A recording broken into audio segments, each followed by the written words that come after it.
Hi, and welcome back to Attack on Final Fantasy. Today, I want to find out if we can complete Final Fantasy III using just summons.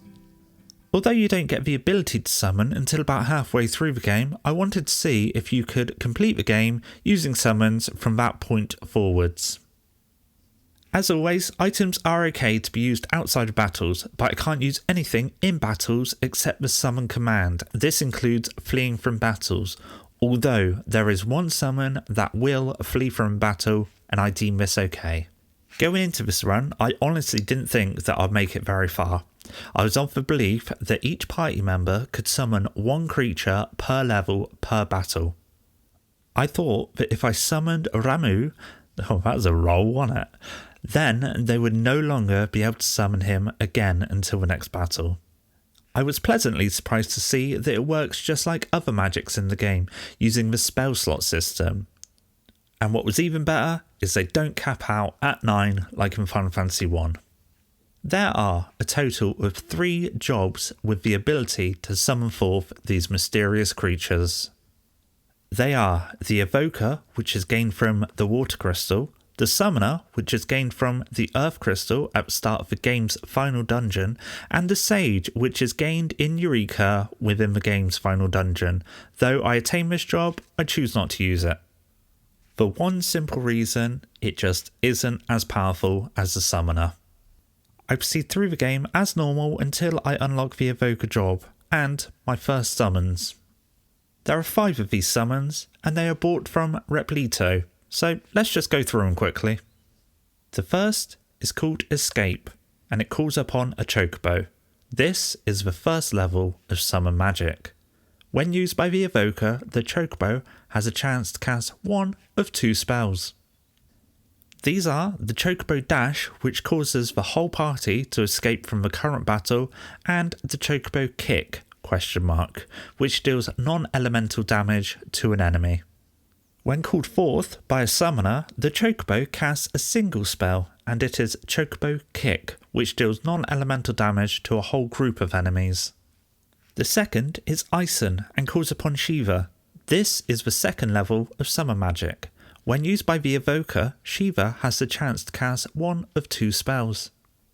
The first being Mesmerize, which has an 80% chance to inflict sleep on all enemies, and the second is Icy Stare, which will deal ice damage to a single enemy.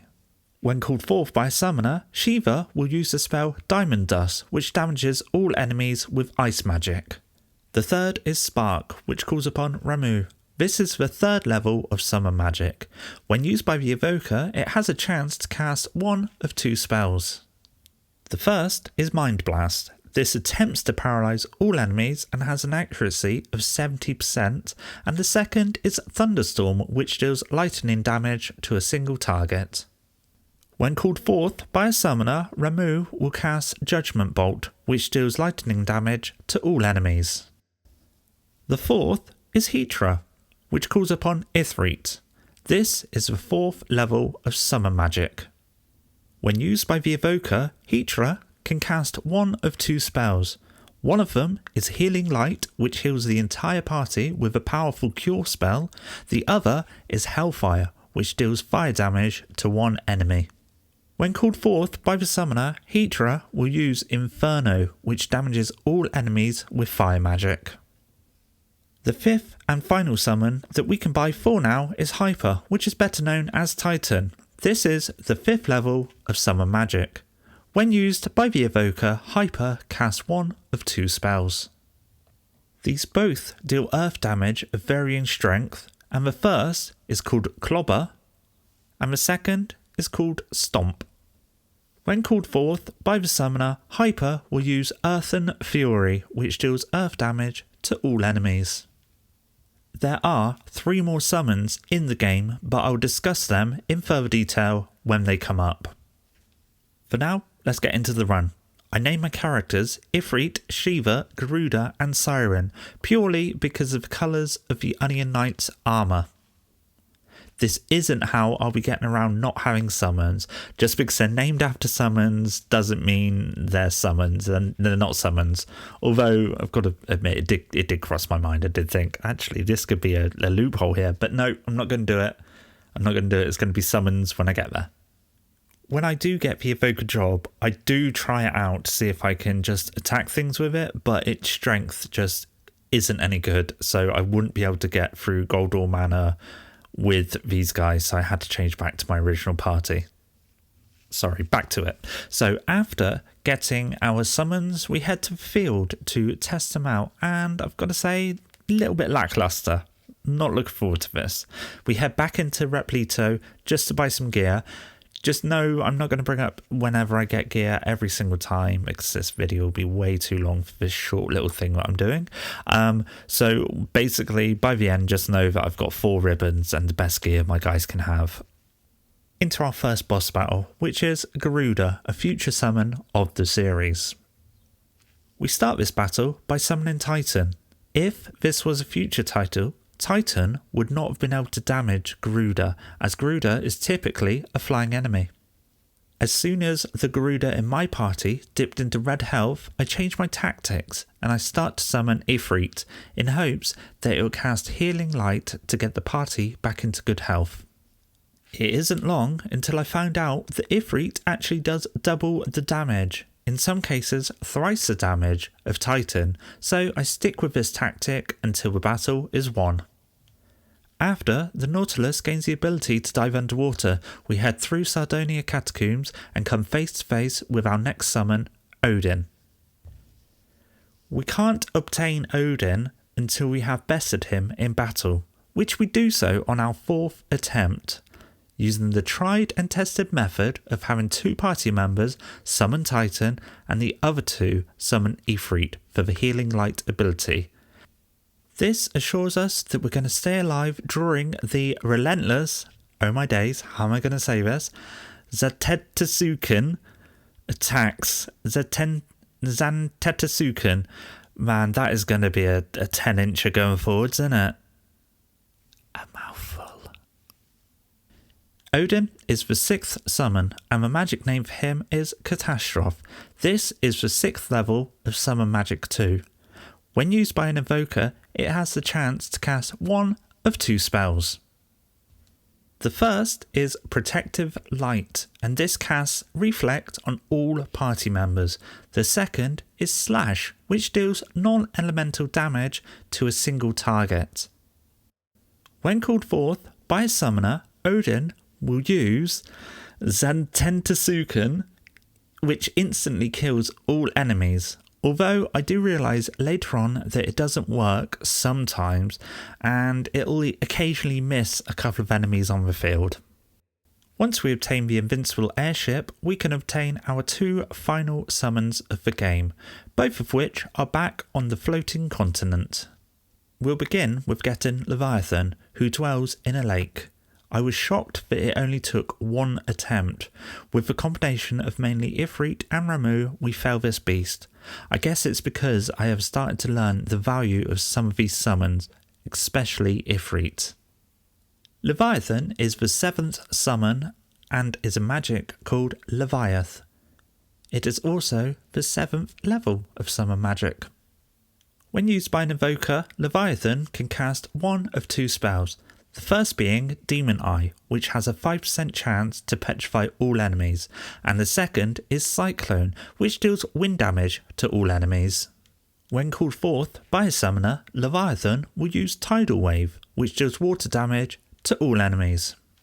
Just a short distance away from Leviathan is where we find Bahamut. We have encountered Bahamut before, right at the beginning of the game. Using my hardest hitting summons, and falling back on trusty old Ifrit for the healing, we managed to defeat Bahamut on our 2nd try. It's a long battle though, and I really could have cut down the time that it took by doing a little bit of grinding before the fight. So let's talk a little bit about the final summon of the game, Bahamut. Bahamut's spell is called Bahama, and it is an 8th level spell. When used by an Evoker, Bahamut will, as with the rest, cast 1 of 2 spells. The first is Aura, which, before writing this script, I thought was protecting the party, but it turns out it actually raises attack power. The second is Rend, which instantly defeats 1 enemy.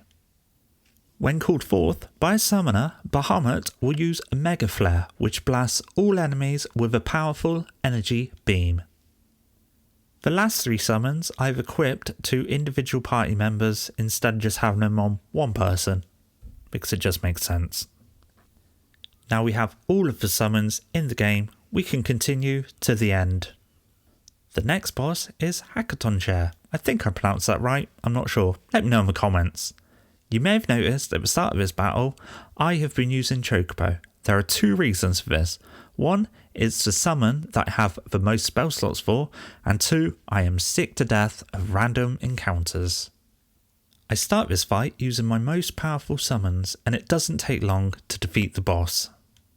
The next 2 bosses are a little gauntlet of sorts. The first is Doga. Once again, I start this battle using the most powerful summons I own. Watching this back, I should have set the cursor to memory, but there's always next time. It feels like a lengthy battle, but I'm not really in any danger of death here. Once Doga is down, we take on Une. At this point, my powerful summons are out of slots, so we have to resort to using some of the less powerful ones. In fact, this is my second time attempting these fights due to accidentally attacking Une with auto battle. If you have auto battle on and you run out of spell slots, the game automatically reverts to the attack command. This is a fairly meaty battle, but we get through it in the end. Now we can enter the final dungeons of the game. Our first stop is to take out Titan. As always, I start with my most powerful summons, not afraid to use them as the Invincible is just outside and I can go back and rest up after this battle. Sticking to the method of summoning Ifrit when my health started to get low was key to this battle. You might notice I'm stopping more frequently to issue more commands. This is because I don't want to have auto battle use attack again, especially not during this chunky battle. This fight is the longest one I've had to endure yet. Our reward for beating Titan is the Summoner job class. I change into this right away. Next up, we enter Eureka, and I'm pleasantly surprised to see that I can buy copies of Odin, Leviathan and Bahamut from the mages at the end of this short dungeon. I equip these to those in the party that haven't got them yet. Although we haven't actually bothered to fight any of the weapons guardians, I decide to fight Scylla, not Scylla Black. Scylla guards the Elder Staff. I'm unsure if summoners can use this weapon, so I go for it. The fight starts with a few casts of Bahamut from everyone, and I have to say I'm feeling pretty confident we can't equip the staff though. There are just 5 bosses standing between me and the final boss. Xande is up first. A few rounds of Bahamut should sort him out. The damage Bahamut does sways from member to member, but it averages out around 3,000 per cast. In just a short amount of time, Xande is no more and we are forced into a scripted battle with the Cloud of Darkness. You cannot win this battle, so I have everyone use Chocobo and wait for the inevitable. Next, I choose to go after Echidna first, and as best practice, I open with a few rounds from Bahamut. Echidna uses Drain and Comet a lot during this fight, and on retrospect, I should have done some serious grinding to get these last few bosses down quicker. It feels like an age, but Echidna is no more. I ain't kidding ya. I ain't kidding ya. I ain't kidding ya. Ugh. We use the Dark Crystal to heal up and restore our magic slots before going up against the next boss, Cerberus. Cerberus takes a few rounds of Bahamut to the face. There isn't really too much to say when we're just waiting for Bahamut to slowly erode the health of an enemy down. I don't know if anyone has ever played Dungeon Encounters, but the music that accompanies these bosses sounds so similar and I love it. I'm unsure if it's the same composer, but it probably is. Rinse and repeat with the Dark Crystal and we hit up our next boss, the Two-Headed Dragon. I don't know if you've seen it or not, but this thing was awful to fight during our Magic Only run. It hits super hard. Especially when your party is made up of squishy little mages wearing nothing but ribbons and robes. 4 of my party goes down. I would have summoned Ifrit, but he wouldn't have been able to use Healing Light, so I brute force my way through with Bahamut. Luckily, Garuda pulls through for the team.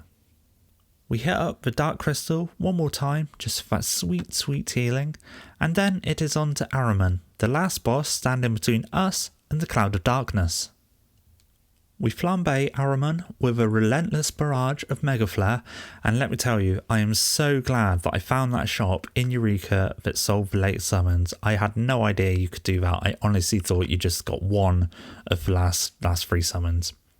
Our health gets very low, and this doesn't instill any hope for the Cloud of Darkness, to be honest. In fact, it wasn't until my 5th attempt we managed to defeat Ahriman. And now it is on to the final boss, the Cloud of Darkness. I had to do this over a couple of days. The first few attempts were just with summoners and throwing everything I had at her. During one try, I changed a few of us back to evokers and tried using Odin to get a reflect set up on the party.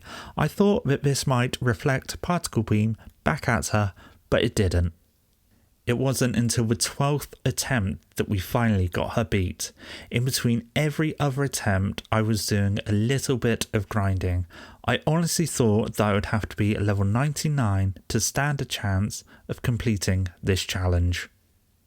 But with an average party level of 69, let's just give it up 69 quickly. Just very nice, very good number. Thank you, thank you. That sounded really dirty, but I wasn't. I was clapping. Okay, I was clapping against my arm because I had my phone in my other hand with the script on, so I was just like, sounded gross. We changed Siren back to an Invoker to provide the healing support that Ifrit can give us, and we pull through. I mean, technically, you can complete the game with summons only, and I'm pretty sure that if the summoner was unlocked at the start of the game, you could do the whole game with just summons.